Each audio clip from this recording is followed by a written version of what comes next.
I had a talk show guest. I was doing the makeup and sometimes camera and director and everything. And this lady could regrow her spleen. Oh, So this was documented. So in 2007, it was not new for me that organs will regrow, regenerate completely. It was taken out and documented after a certain time, it was back. So, but what was at that time, or 1 year later, new for me, she did not do this with her consciousness, like the story you just told about the friend of your friend who regrew her tooth. Um, it is nature. Nature always wants to complete us. Nature is always working for us, not against us, as the system will tell us to bring us into fear. So 1 year later, it was 2008. I had a bad situation. I had bone cancer and blood cancer. And when I survived both, because I had knowledge about the biological laws on 3D, so I knew what is going on. I studied this just before. I read a book.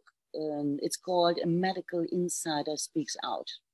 And in this book, it was all about the so-called new medicine, the biological laws, what I already knew.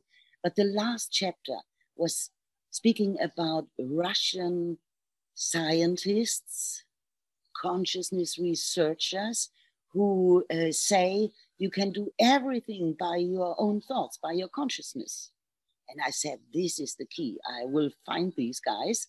And I had friends in the scene of the biological laws, new medicine, and they said, oh, this is just a Roman, it's not true. And so I said, I will find them. And it was only 3 months later, I got the first invitation. It was in northern Germany near the city of Bremen, first Russian consciousness seminar in German language. So I booked my flight and went there for a weekend from Chiang Mai to Hamburg and then to Bremen. And on the flight, I thought, is it this? Because there was no content, nothing. And I was right. It was exactly this knowledge, the teaching of it's a very strict science from a guy who is called Grigory Petrovich Grabovoi. And in this weekend seminar, already I heard about tooth regeneration. You can regrow your teeth. And this was it. And since 2008, I'm studying this science, what is so beautiful because it brings you into freedom and independency and tells you that all the knowledge is inside you. You don't have to look for the expert in the outside.